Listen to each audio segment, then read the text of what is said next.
All right, everybody. Calling into Dirty Air today is second place finisher at Kansas, Chris Buescher. And just want to thank you for giving us some time today, Chris. Wondering, where are you right now? I'm in the office at the shop. We've Really? been building for probably well over 2 years at this point. So it's getting close to being done at this time. But I'm sitting on my Mac Tools roll around stool for the shop. This is your own personal shop. Yeah. This is at the house here. When you get this shop done, are you ever going to have a race car in there of any kind? I'm going to have race cars in here. I don't know if they're going to be race cars that I can go run on the weekend, but I have some of my old race cars that have a little bit of meaning to me through the years. I've got my first Bandolero sitting back there up on a lift. I've got actually, when we went to this next gen car, I got two of the Cup cars, my Pocono Win car, and just one of the random cars that I ended up liking through the years. So got a couple to go in here already. Nice. If you could ever race outside of the Cup Series, what would you go race today? Just for fun. Just for fun. I've talked about trying to run Baja a lot. Damn. I've mentioned it to Brennan Gaughan. I know that he's got a lot more experience desert racing than me. I'd love to go give that a shot. Something completely out there, way different. I've dabbled in dirt racing here or there and had an absolute blast in late models and modifieds, but I would love to go try and run Baja. Give that a go. Man.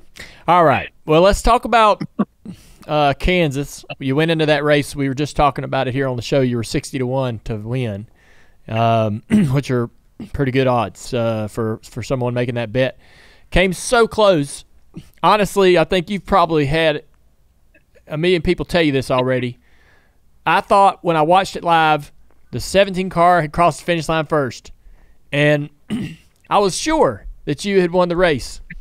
Now, as we all watch it back and NASCAR explains everything and we go through that whole process, literally lasted an hour or two after the race, all the social media conversation and everything, we learn, what the true outcome is.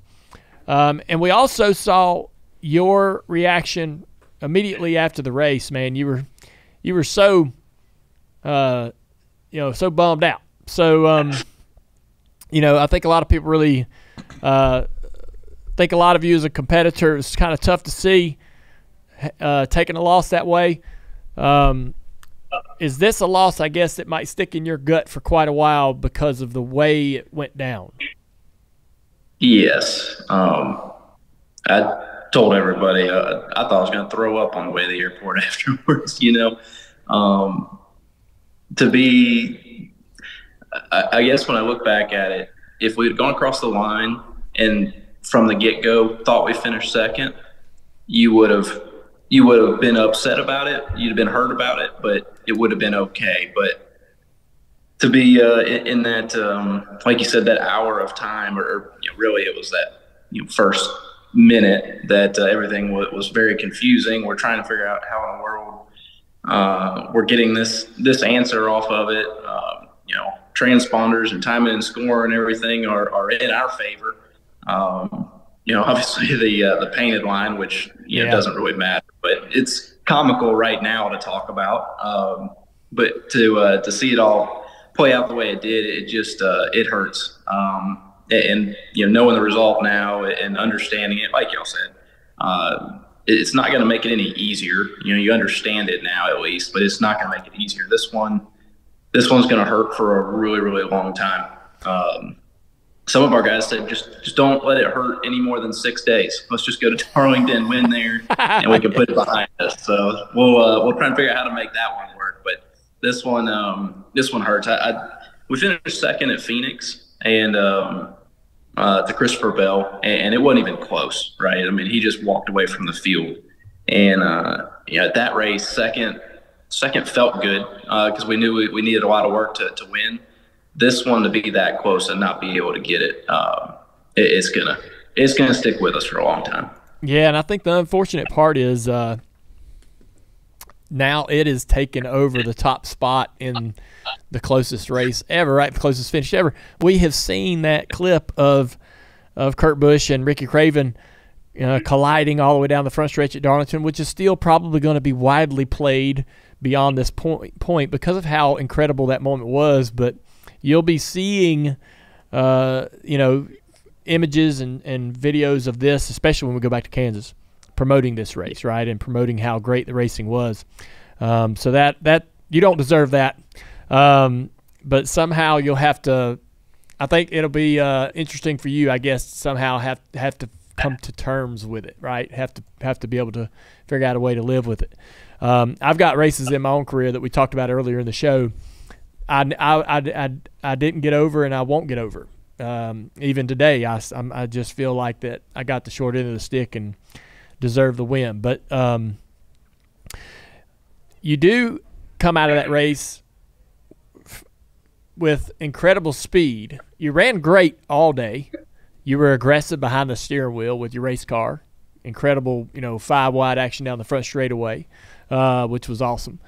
And you end up almost winning the race. So do you have to come away thinking, man, that's nice to see our team moving in the right direction, at least at the mile and a half.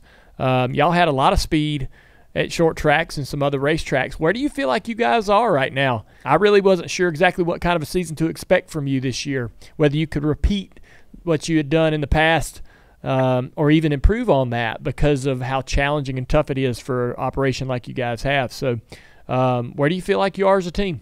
Yeah, this it's supposed to be hard.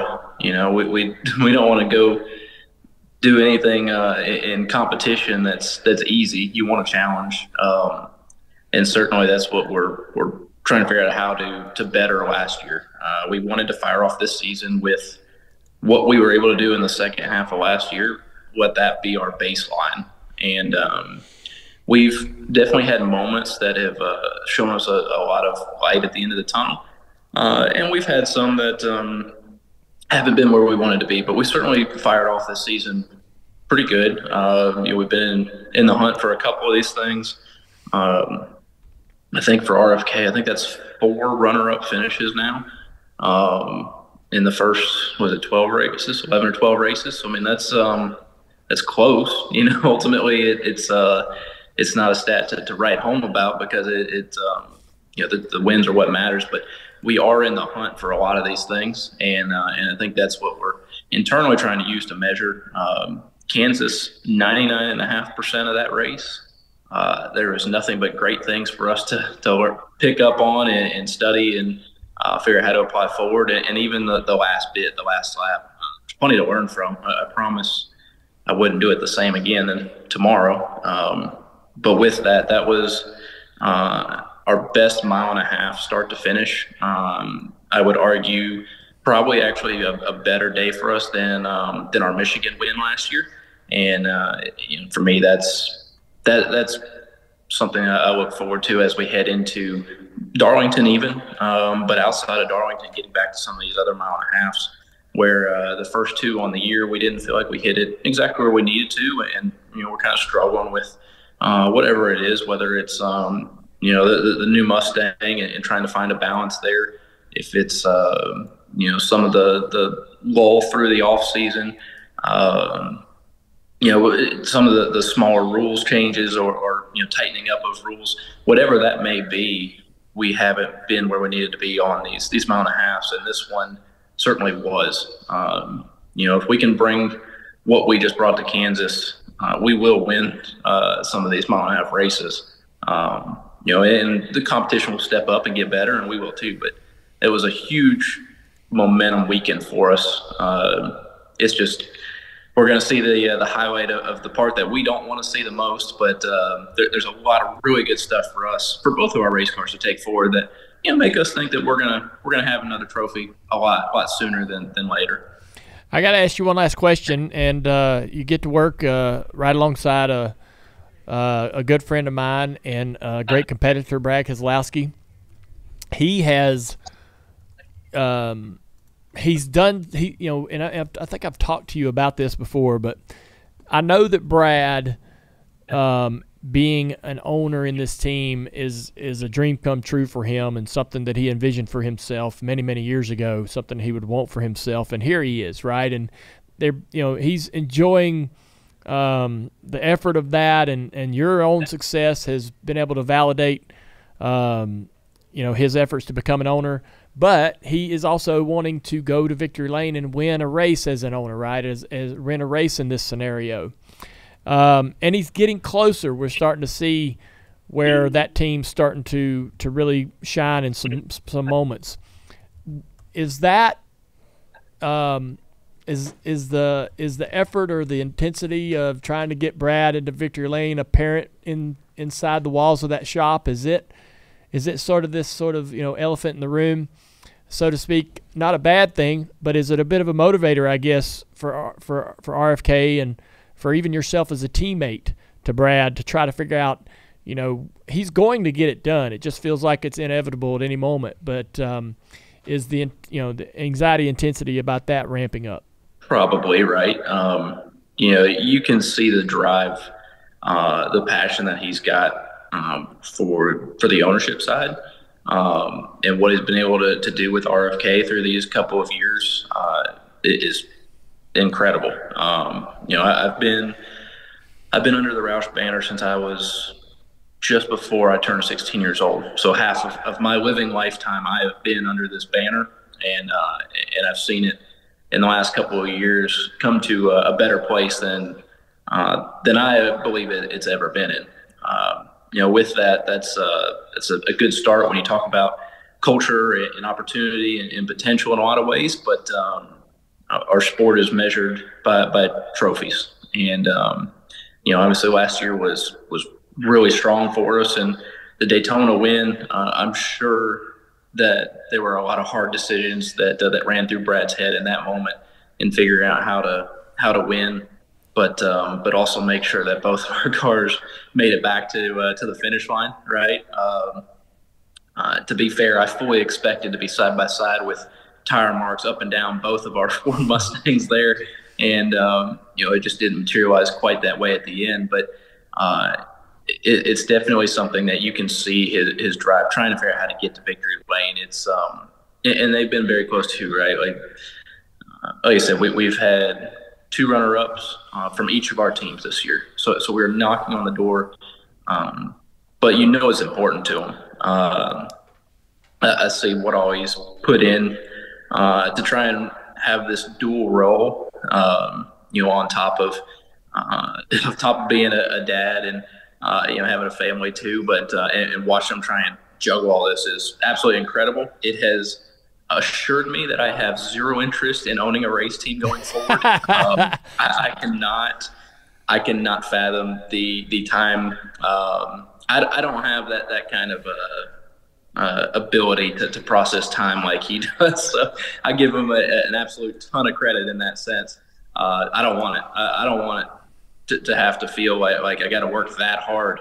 But with all that, the results are coming in and they're very close.